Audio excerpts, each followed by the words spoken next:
চলছে কোটা আন্দোলন। আন্দোলনকারীদের দাবি 2018 সালের পরিপত্র পুনর্বহাল, অর্থাৎ কোটা ব্যবস্থা পুরোপুরি বাতিল করে দেয়া। একই সঙ্গে অনগ্রসর জাতিগোষ্ঠীর জন্য আলাদা করে কোটা বরাদ্দ। যদিও 2018 সালে তাদের আন্দোলনের সময় দাবি ছিল কোটা সংস্কারের, তবে সে সময় সরকার তাদের দাবি না মেনে নিয়ে কোটা ব্যবস্থা পুরোপুরি বাতিল করে দেয়। আর সেই সিদ্ধান্তকে চ্যালেঞ্জ করে হাইকোর্টে রিপিটেশন করে কয়েকজন মুক্তিযোদ্ধা সন্তান, যার রায় আসে তাদের পক্ষে, অর্থাৎ আবারও পুনর্বহাল হয় 30% মুক্তিযোদ্ধা কোটা। যে কোটা ব্যবস্থা প্রতিষ্ঠিতকরণ বা পুনর্বাসনের জন্য দেওয়া হয়েছিল, যাদেরকে দেওয়া হয়েছিল বীর মুক্তিযোদ্ধাদেরকে, তারা যদি সেই সুযোগ সুবিধাটা প্রপার ইমপ্লিমেন্টেশনটা পেত। 2018 সালের কোটা আন্দোলনে সবচেয়ে বেশি আলোচনা ছিল মুক্তিযোদ্ধা কোটার পরিমাণ। তবে 1972 সালে কোটা ব্যবস্থা চালুর পর থেকে মুক্তিযোদ্ধাদের জন্য 30% কোটা বরাদ্দ ছিল। এর কারণ কি? যারা একদম রিয়েল ফ্রিডম ফাইটার, তাদের যদি আপনি দেখেন, সামাজিক স্ট্রেটও দেখেন, তারা কিন্তু সমাজের একেবারে তলার থেকে এসেছিল। এদের সংখ্যার তুলনায় ওরা অনেক বেশি অংশগ্রহণ করছে এবং এরা কিন্তু পিছিয়ে পড়া মানুষ ছিল। তো সেই কারণে মুক্তিযোদ্ধা কোটাটা আসছে।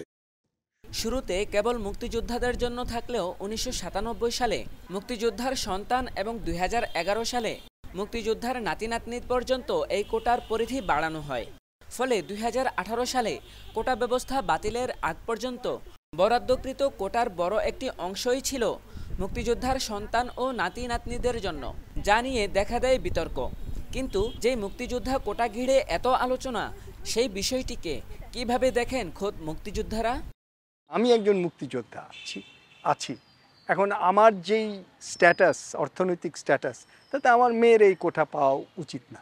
আমি মনে করি তার প্রতিযোগিতার ভিত্তিতেই পাওয়া উচিত।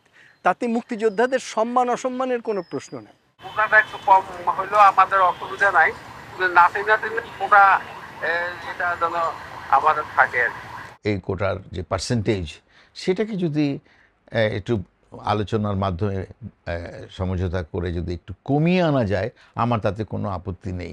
কিন্তু মুক্তিযোদ্ধাদেরকে সম্মান করে যে জিনিসটা দেওয়া হয়েছে, সেটি আবার ফিরিয়ে নিয়ে বাদ দিয়ে টোটালি, এটাকে আমি সমর্থন জানাই না। এটা মুক্তিযোদ্ধাদের প্রতি আমি মনে করি অসম্মানজনক আচরণ।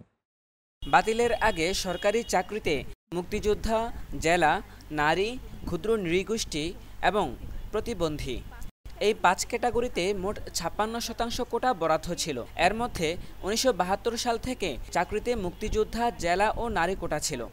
পরে 1985 সালে ক্ষুদ্র নৃগোষ্ঠী কোটা এবং 2012 সালে প্রতিবন্ধী কোটা চালু হয়। তবে স্বাধীনতার 53 বছর পরও মুক্তিযোদ্ধাদের পিছিয়ে থাকা গোষ্ঠী হিসেবে দেখা যায় কিনা উঠছে এমন প্রশ্ন।